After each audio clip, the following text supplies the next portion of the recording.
Students, आज का हमारा टॉपिक है some important definitions related to magnetism. ये एमसीक्यू के हिसाब से 1 मार्क वाले क्वेश्चन के हिसाब से भी और कॉन्सेप्ट बिल्डिंग के हिसाब से भी एक अच्छे आर्टिकल के रूप में देखे जाते हैं। और इसमें से सबसे पहले हम डिस्कस करेंगे मैग्नेटिक फ्लक्स के बारे में। बच्चों, जिस तरीके से तुम इलेक्ट्रिक फ्लक्स के बारे में पहले से स्टडी कर चुके हो और उसकी डेफिनेशन के बारे में भी आप पढ़ चुके हो, तो बिल्कुल उसी तरीके से आप मैग्नेटिक फ्लक्स को डिफाइन कर सकते हो। The number of magnetic field lines passing through the surface placed perpendicular to the magnetic field. जब कोई भी सरफेस मैग्नेटिक फील्ड के परपेंडिकुलर रखी होती है तो उससे पास होने वाली मैग्नेटिक फील्ड लाइंस को मैग्नेटिक फ्लक्स कहते हैं। बच्चों, यहाँ मैंने एक यूनिफॉर्म मैग्नेटिक फील्ड इमेजिन किया हुआ है। इसके अंदर एक सरफेस हमने ली है और उस सरफेस का एरिया वेक्टर बी की डायरेक्शन में है, तो तब मैग्नेटिक फ्लक्स की value phi B is equal to simple B A होती है। अब हम एक दूसरी सिचुएशन पे विचार करते हैं। यहाँ पर भी मैग्नेटिक फील्ड बी है और बी के अंदर एक हमने सरफेस ली है, बस ये सरफेस मैग्नेटिक फील्ड के परपेंडिकुलर नहीं है। और अगर ये मैग्नेटिक फील्ड के परपेंडिकुलर नहीं है तो इसका जो एरिया वेक्टर होगा उस एरिया वेक्टर की डायरेक्शन ये होगी और एरिया वेक्टर और मैग्नेटिक फील्ड के बीच का एंगल थीटा बनेगा। यहाँ पर मैग्नेटिक फील्ड और एरिया वेक्टर के बीच का एंगल थीटा है। अब बच्चों, हम यहाँ एक दूसरी एक ऐसी सरफेस इमेजिन करते हैं। Be careful about the second type of surface. यहाँ एक ऐसी सरफेस हमने इमेजिन की है ब्लैक कलर की, और ये जो ब्लैक कलर वाली सरफेस है, इस सरफेस को आप ऐसा ब्लैक कलर से आप दिखा सकते हैं। तो अब आपको ऐसा फील होने लगा कि both the surface are bends at a particular angle. दोनों सरफेस के बीच का एंगल कितना होगा? जितना ये थीटा होगा। अब इस वाली सरफेस पर अगर आप एरिया वेक्टर देखते हैं तो उस एरिया वेक्टर की डायरेक्शन अलोंग द बी होती है। मान लीजिए इस सरफेस का एरिया ए डैश है, तो बच्चों सबसे पहले यहाँ पर ए डैश निकालिए। आप एक डायग्राम बना सकते हैं जिस डायग्राम में आप ये मान सकते हैं कि ये जो सरफेस एरिया है ब्लू कलर वाला, ये आपका इस तरीके से है, और इसके साथ साथ जो ब्लैक कलर वाला आपका सरफेस एरिया है वो इस तरीके से है, और ये आपका मैग्नेटिक फील्ड की डायरेक्शन है, बी की डायरेक्शन है। दोनों के बीच का एंगल अगर थीटा है, ये सरफेस एरिया आपका ए है ब्लू कलर वाला और ब्लैक कलर वाला आपका ए डैश है। तो बच्चों, आप यहाँ सिंपल सी कैलकुलेशन लगा सकते हैं कि cos theta is equal to base upon hypotenuse, यानी कि ए डैश अपॉन ए।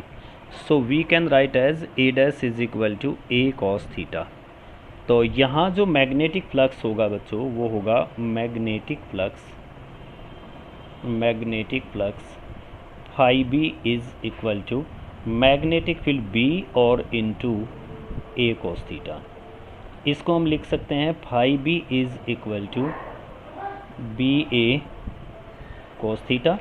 ये आपका फाई बी का फॉर्मूला बनेगा, और इसी फॉर्मूले को हम ये लिख सकते हैं कि phi B is equal to B dot A. और ये जो मैग्नेटिक फ्लक्स होता है phi B is the scalar quantity. ये स्केलर क्वांटिटी है। अगर इसकी यूनिट की हम बात करें तो इसकी यूनिट को हम कहते हैं यूनिट। देखिए, unit of phi B is equal to, B की यूनिट होती है टेस्ला, ए की यूनिट होती है मीटर स्क्वायर। तो इसका मतलब इसकी यूनिट होती है टेस्ला इंटू मीटर स्क्वायर। और बच्चों, ये जो टेस्ला इंटू मीटर स्क्वायर होता है, इसी को हम टेस्ला इंटू मीटर स्क्वायर को ही हम वेबर कहते हैं, weber.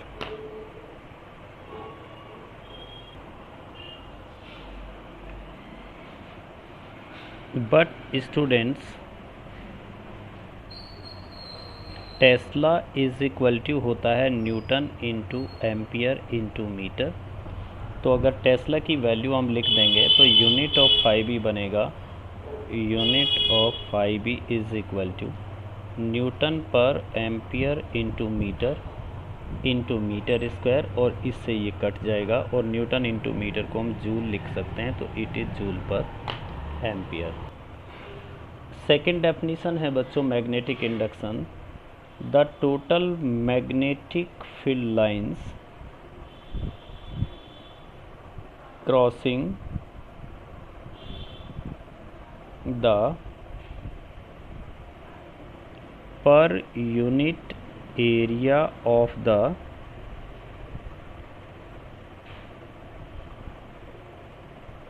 substance, per unit area of the substance when, या एक ही वर्ड आप सिंपल लिख दीजिए, नॉर्मली। ध्यान रखना कि वो परपेंडिकुलर होना चाहिए।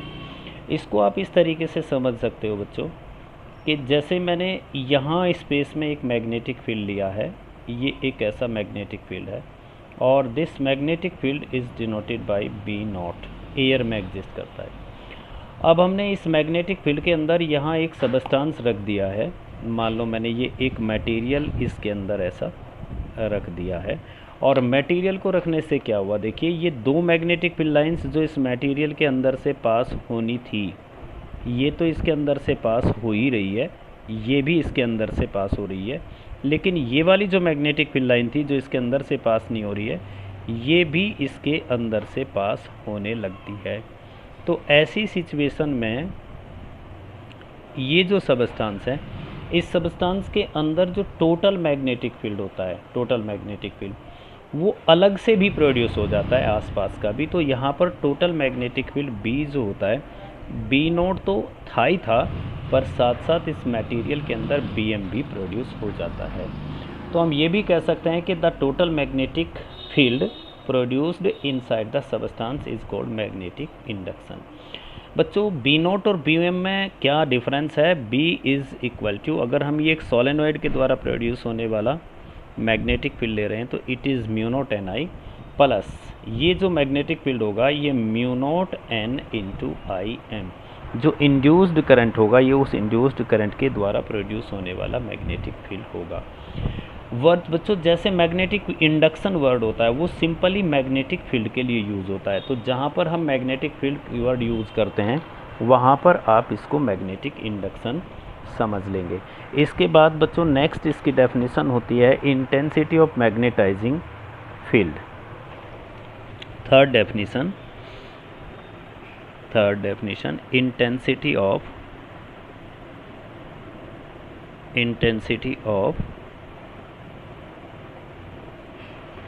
मैग्नेटाइजिंग फील्ड, इसको H से हम डिनोट करते हैं। इसका मतलब क्या होता है इंटेंसिटी ऑफ मैग्नेटाइजिंग फील्ड का? इसका मतलब होता है तो बच्चों intensity of magnetising field is defined as the number of ampere turn per unit length of the solenoid, और इसको कैपिटल H से डिनोट करते हैं। Capital H is equal to NI होता है। बच्चों NI को ही हम एम्पियर टर्न कहते हैं। A का यूनिट होती है एम्पियर और N की यूनिट होती है टर्न, तो इसको ही हम एम्पियर टर्न कहते हैं। बट स्टूडेंट्स आपने ये पढ़ा है कि B nought is equal to mu nought into NI होता है। यहाँ NI को हम H लिख सकते हैं, तो B nought is equal to हो सकता है आपका म्यू नॉट इंटू H। इसके साथ साथ ये भी ध्यान रखना कि अगर आप Bm निकाल रहे हैं किसी भी मटेरियल के अंदर तो उसकी वैल्यू होती है mu not N into IM, तो इसको हम ये कह देते हैं कि Bm is equal to mu nought into NIM। ये जो आपका NIM होता है इसको हम H से रिप्रेजेंट कर सकते हैं, पर ध्यान रखना है कि ये H आपका IM के लिए है और ये H आपका केवल एयर के लिए है, तो इसको हम अलग से आर्टिकल बना के आपको पढ़ा देंगे। इसके बाद बच्चों नेक्स्ट आपकी डेफिनेशन है number 4 intensity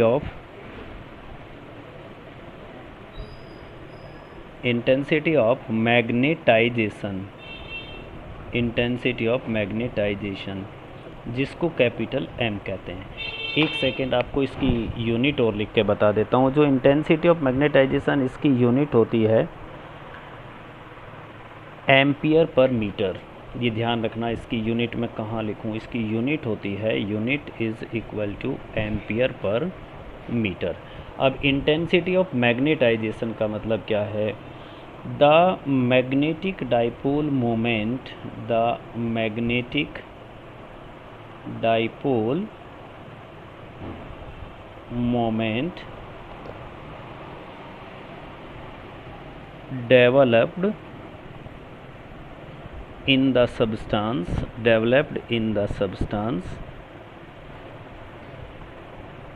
per unit area.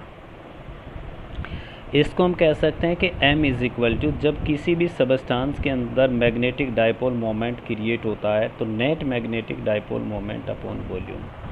अब जो बच्चों ये नेट मैग्नेटिक डाइपोल मोमेंट की बात है, ये net magnetic dipole moment m is equal to होता है qm इंटू 2l, और वॉल्यूम हो जाएगा a इंटू 2l। तो 12 से 12 कैंसिल, तो इसको हम qm अपॉन a भी कह सकते हैं। तो ध्यान रखना, ये net magnetic dipole moment per unit volume या फिर pole strength per unit area, ये इंटेंसिटी ऑफ मैग्नेटाइजेशन होता है। ये भी स्टूडेंट्स इंटेंसिटी है, तो इसकी यूनिट भी वही होती है और इसकी यूनिट होती है एम्पियर पर मीटर स्क्वायर। ये ध्यान रखना, ये भी यूनिट है, और it is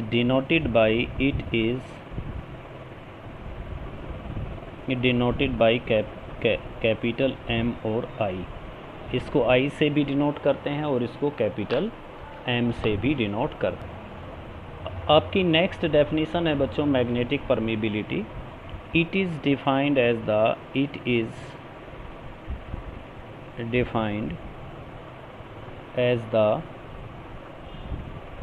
ratio of the magnetic induction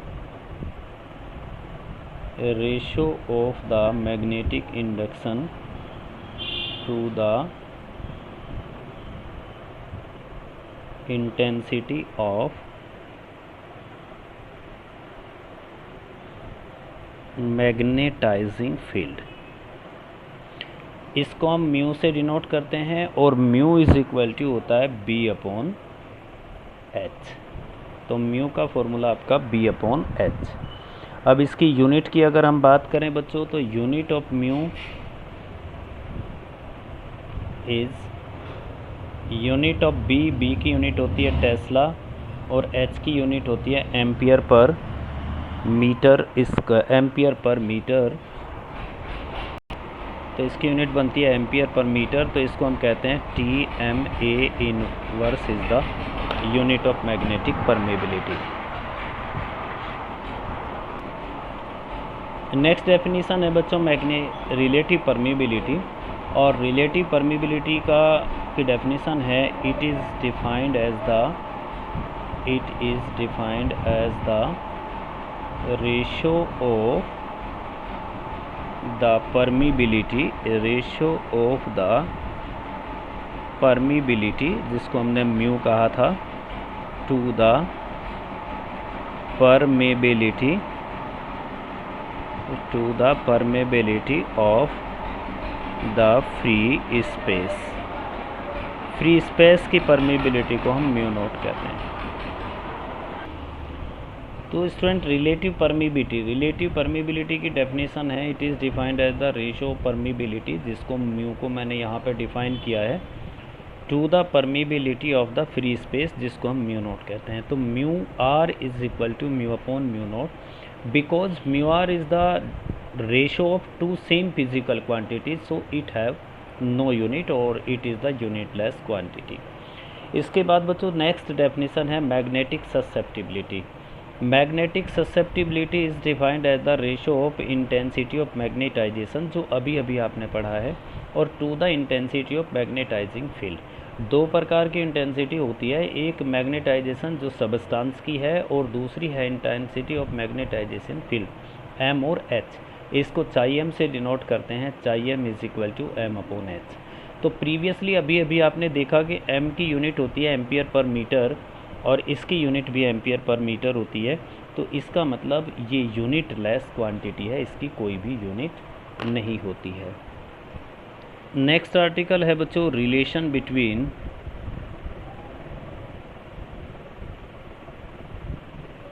B nought and B M लिख सकते हैं। देखिए बच्चों, अभी अभी आपने पढ़ा है कि we know that B nought की जो वैल्यू होती है वो होती है म्यू नॉट इंटू एच, और बी एम की वैल्यू को हम लिख सकते हैं, ए होता है म्यू नॉट इंटू एम। और बी जो होता है, बी आपने पढ़ा था it is the sum of B and B nought. तो बच्चों बी नॉट की जगह आप लिख सकते हैं म्यू नॉट एच प्लस इसको आप लिख सकते हैं म्यू नॉट एम। तो यहाँ B upon mu nought is equal to ये आपका एच प्लस एम, ये एक रिलेशन बनता है। जहाँ पर आपने म्यू की वैल्यू पढ़ी थी बी अपॉन एच, तो mu nought is equal to आपका बी अपॉन एच से सीधा का सीधा रिलेशन निकल सकता है। इसके बाद आपका है रिलेशन बिटवीन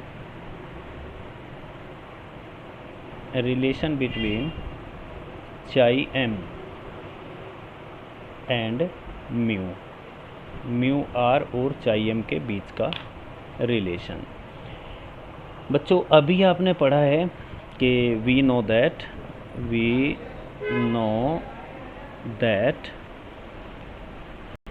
नेक्स्ट है बच्चों रिलेशन बिटवीन चाई एम एंड म्यू आर। देखिए अभी आपने एक रिलेशन पढ़ा है कि बी इज इक्वल टू होता है B nought plus B M. B nought को हम म्यू नॉट एच लिख सकते हैं, मैंने अभी ऊपर लिख के दिखाया है, और बी एम को हम म्यू नॉट एम लिख सकते हैं। आप इस ब्रैकेट में से म्यू नॉट एच कॉमन ले लो, ये बच गया 1 प्लस एम अपॉन एच। ये म्यू नॉट एच इस तरफ डिनोमिनेटर में आ जाएगा, तो ये इधर 1 प्लस एम अपॉन एच। अब b अपॉन एच को आप म्यू कह सकते हैं, तो मैं यहाँ लिख देता हूँ because b upon H is equal to mu. और ये जो m अपॉन एच होता है because m upon H is equal to chi m, तो इसलिए इसको म्यू आर कह सकते हैं, इसको म्यू चाई m कह सकते हैं। तो mu are is equal to 1 plus chi m। ये थी बच्चों definitions in related to magnetism.